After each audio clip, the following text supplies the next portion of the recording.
It is with the mind that we serve the Lord. The mind is the battleground. It is the place where the greatest conflict is. There are more people in this room having trouble in their mind than there are people having trouble in their finances.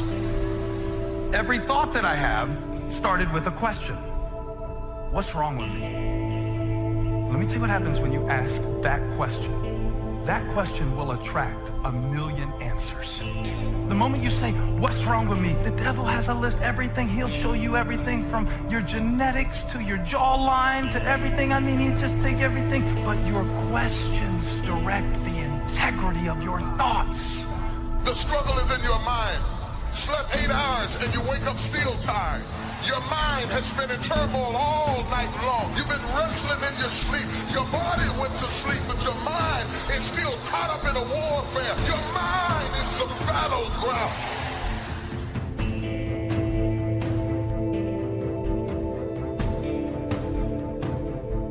I want to give you the heads up. Never question God.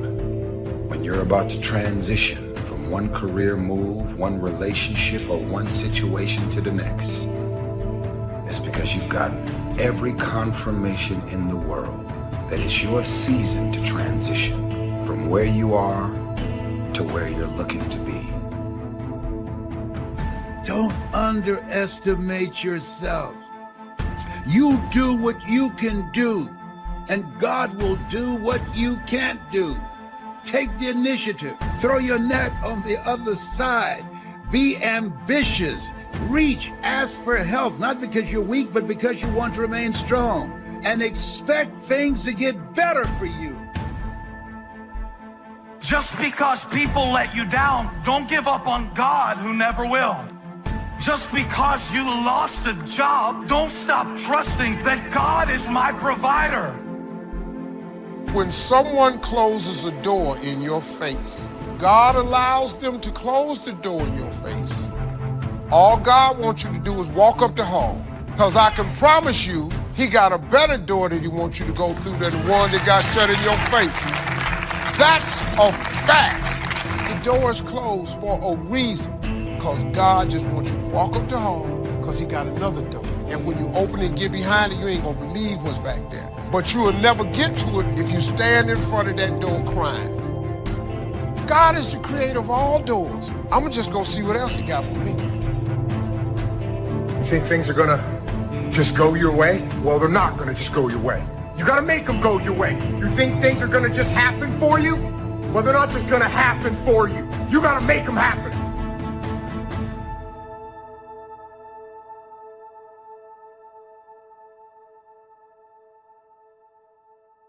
So I want to challenge you to waste no more effort wrestling with other people. Your destiny, your future is not predicated on the decision of someone else. You wasted too much of your life trying to change other people's mind about you. It doesn't matter what they think about you. God is not going to bless you by their opinion. God is going to bless you by how you see yourself. Just start acting like you're blessed, talking like you're blessed, thinking like you're blessed, dressing like you're blessed. If you will put actions behind your faith, one day you will see that become a reality. You cannot go around thinking that you've reached your limits. You're going to become what you believe. You are fully equipped. It may not have happened in your past, but it can happen in your future. Now, I'm asking you to go get what belongs to you. You are blessed. You are prosperous. Start acting like it, talking like it, dreaming like it.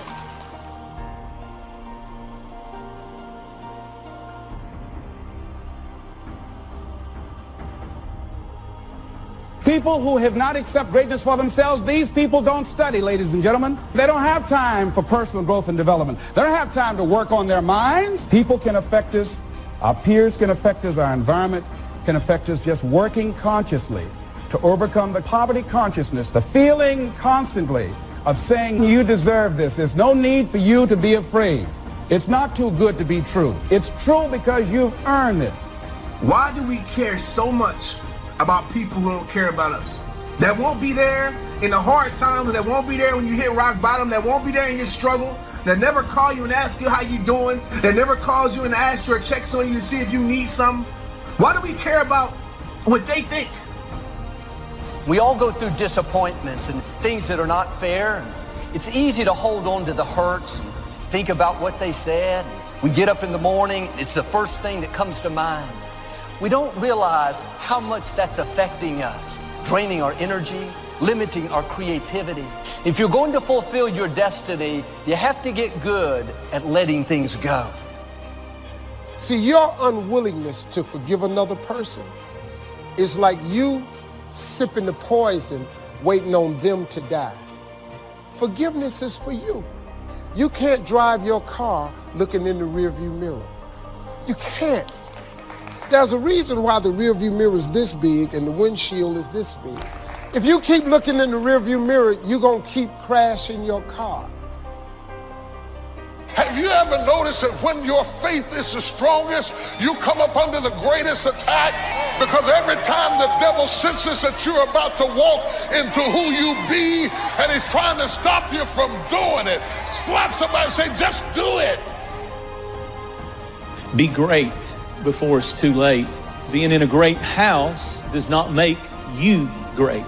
It's one thing to have great parents, but that doesn't make you great. And they said it's possible to be in a great house, but you not be great. So being in a great house does not ensure that you'll become great.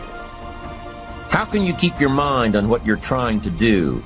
How can you make the choice of discipline over procrastination? How can you keep an attitude of doing it all and doing it now? How can you stay focused on your ambitions? You can keep your focus on your work, or you'll find yourself distracted. Distracted by negative thoughts, distracted by negative people, and pretty soon, depending on the type of people you've associated with, distracted by your doubts within yourself. Even when you face rejection, even when you face failure, you make a decision. I will remain in the grind. I'm not backing down. I'm called to make a difference. Greatness is not immediate. This is so important. In other words, greatness takes time to develop. Greatness is not immediate. You got to stay with it. You got to stay at it. You got to keep working on it. We give up too quickly. You map out, you think, you strategize, you change up your team, ready for the opportunity to present itself. Most of y'all are impatient. If it doesn't happen as fast as you want it to happen, you say maybe it wasn't meant to be. God will never give you something somebody else is supposed to have.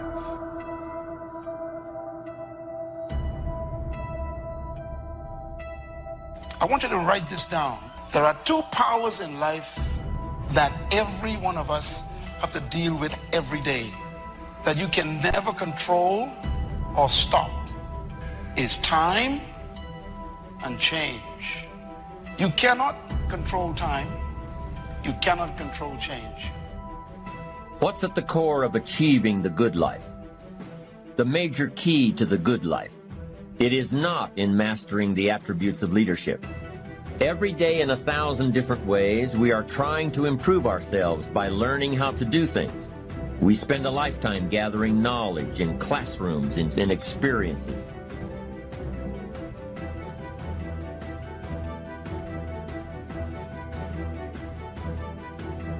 Self-approval. That's a very challenging area. Ladies and gentlemen, that's where most people get stuck. That's a stage that a lot of people get there and they never move out of that area. Why? Many things can contribute to our not approving our dreams, our not feeling good enough. A lot of things can contribute to that. Many of us never live up to our potential or don't approve ourselves because we never had anybody to believe in us. And because your doing doesn't come from the deeper place of being, it hasn't worked for you. If you're trying to find out who you are by doing things, you will never find out who you are by doing. You'll have to start with being, because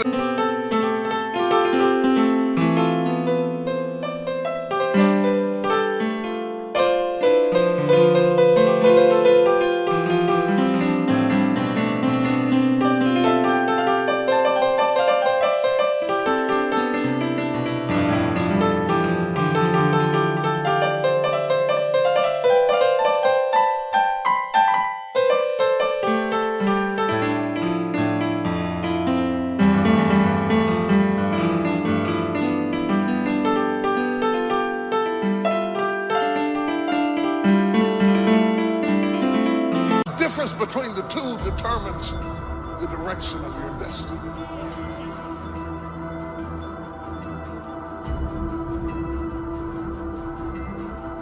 I need to embrace the suffering. You know, there's something powerful that once you just sort of embrace the fact that in order to achieve something big, you've got to get rid of these distractions. You're probably going to have some suffering to get there or some sacrifice to get there. And so once you've embraced and decided that this suffering, this sacrifice you're making is an indicator of progress. Suffering and sacrifice and hard work is an indication of progress towards our dreams.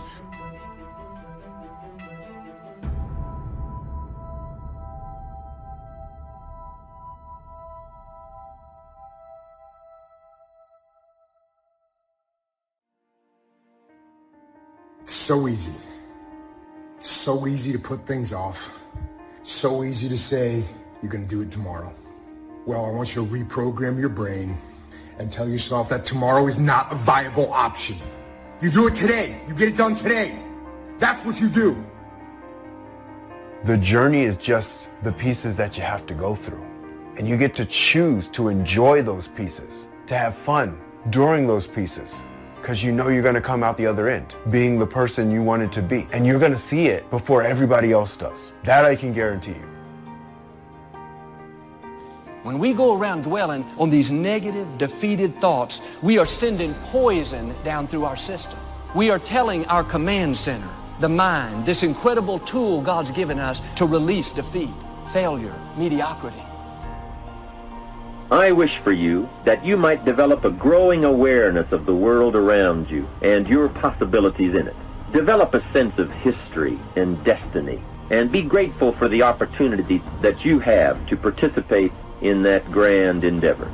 Start the daily action of first cleaning up all your current situations. Remember, little achievement leads to confidence that conquers guilt. Then buy up every challenge to reach your goal. You can now handle it. The winter, the spring, the harvest, the inspiration from it all, and the immediate and future progress that will someday give you a view from the top of your goals, your adventures, and your achievements. When you get up in the morning, no matter how you feel, you need to say, I am strong, healthy, energetic. I have discipline and self-control. I look good, I feel good, I think good, I smell good. Some of you, if you would do that, your mind would go tilt, tilt, tilt. It would think, what in the world are they saying? It would send an alert all through your system saying, hang on guys, we're changing directions. Don't send out any more defeat. This is a new day. Send out health, send out healing, send out strength, vitality, victory. You've got to get your command center sending out the right instructions. The people that are going to be successful are willing to do.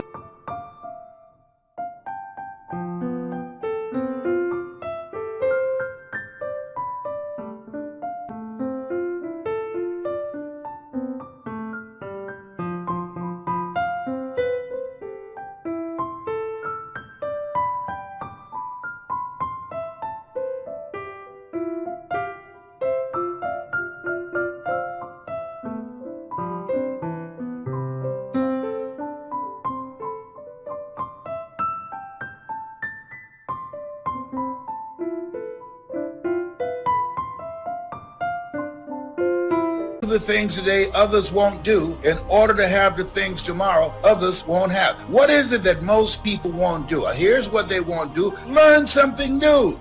They're comfortable with what they're doing now. Learn something new. You need to learn how to control your own destiny. Be your own boss. That's what time it is.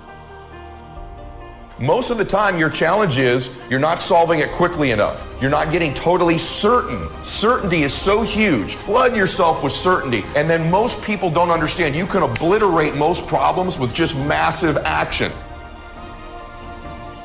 I see people hem and haw and make excuses all the time when challenges arise, and it would have just been solved if you'd have decided, you'd have been totally certain, and you'd obliterate that problem with some massive action. How great to have a mind to expand and a soul to nourish, to have hands that can feel, a heart that can experience, a soul that can soar, a mind that can inquire and learn, a body that can respond, to know love, sadness, hope, disappointment, accomplishment, failure, thrills, appreciation, wonder, frustration, confidence, courage, impatience, contentment, expectation, fulfillment, beauty, and harmony.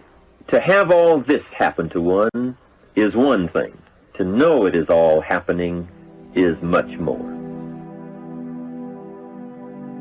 What stress really is when a problem comes up is the fear of loss. And what you do is you begin to give this a disempowering meaning, and you begin to feel like you're going to lose something. Which is why having a process means so much to me, because when I know I have a process to solve a problem, I'm so much less fearful of the loss or the stress that it's going to cause me. When you begin to get these feelings, it's where your focus is going that's causing this stress level to rise in you. And my hallucination for many of you is that when a problem arises, you begin to focus on the problem more than the solution. You begin to magnify your stress level, make a disempowering meaning, which is this fear you're going to lose something. If you're still wounded over a position you lost, you'll go to that new company, defensive, not friendly. You're treating them based on what you've been through, but they had nothing to do with it. It's much more freeing when you learn to let things go. God will be your vindicator. He'll take care of who did you wrong. It's not your job to pay people back. They hurt you once. Don't let them continue to hurt you by holding on to it. It's easy to say, I have a dream. That's easy. You can say that when the enthusiasm is there. You can say that when you have enough money in the bank. But I'm telling you, it's hard to say, I still have a dream.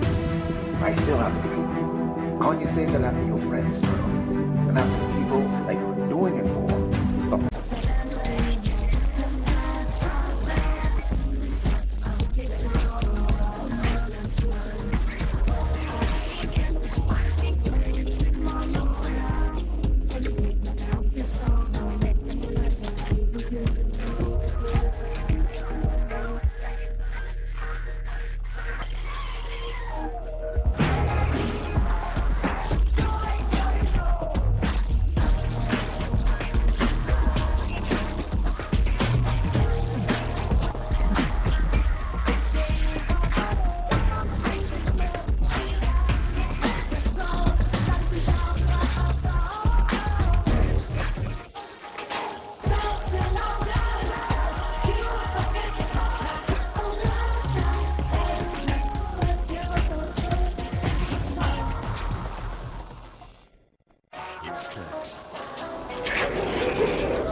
Discouragement is deadly.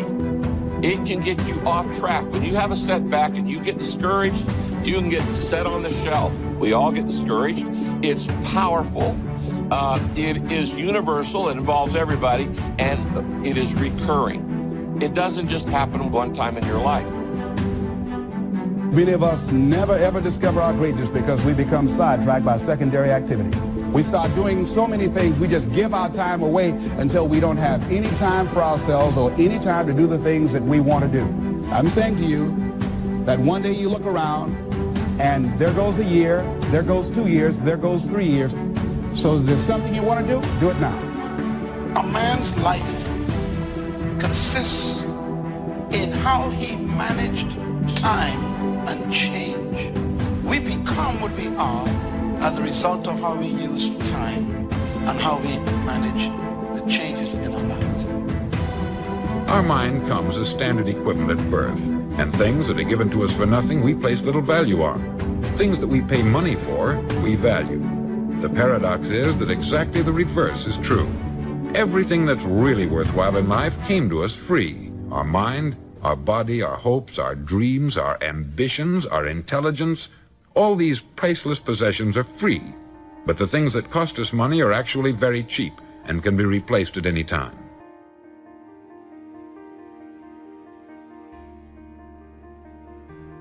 Use your power to create a new beginning for yourself. Find something that you love. I didn't come here to work for someone else. I came here to live my calling. A job is what you get paid for. A calling is what you're made for. I invested in myself. I couldn't afford to do it, but I couldn't afford not to do it. All disciplines carry through to affect all parts of our lives. If we're disciplined in just one area and lazy in another, guess what? The bad habits in one area of our life will eventually destroy our self-discipline in the areas we've been working on. Discipline is a set of standards which we've selected as a personal code of conduct. Discipline is the mind being trained to control our lives. Discipline is imposing on ourselves the requirements for honoring these standards.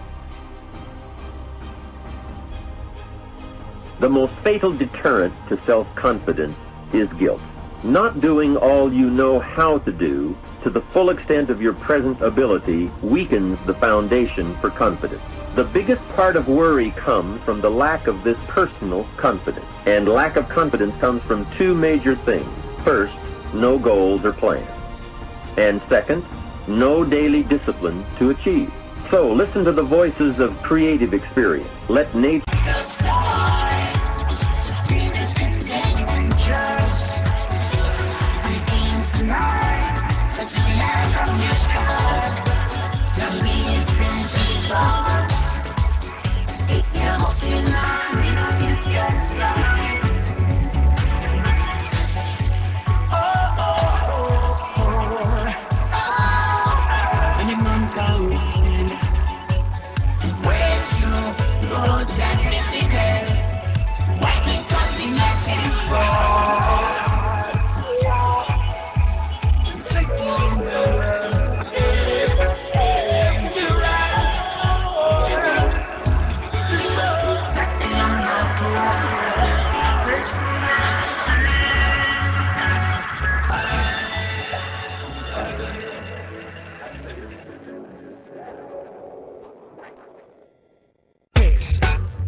Experience, wisdom, speak to you, and teach you.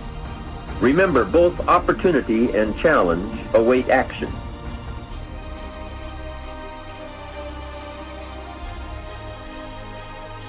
You can work on micro habits with regards to your conscientiousness, and I think the best micro habits, set up some aims for yourself, goals that you actually value. It helps you do a situational analysis of your life more than a psychological analysis, I would say. And so the questions are something like, well, you're going to have to put some effort into your life.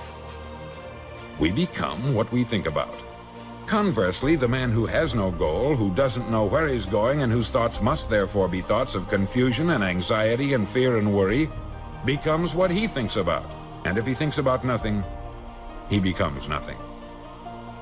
Motivation it's kind of a strange word. We think it means that we're fired up to do something and passionate to make something happen. Because you just can't turn on passion. You can't just turn on the desire to execute a task. Be certain of one thing. Every exaggeration of the truth, once detected by others, destroys our credibility and makes all that we say and do suspect. The tendency to exaggerate, distort, or even withhold the truth is an inherent part of all of us.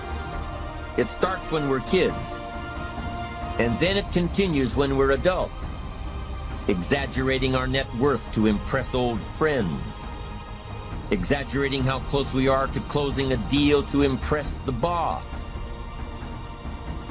If you make it to the end of this video, I want you to write, I am determined to reach my goals. I am determined to reach my goals.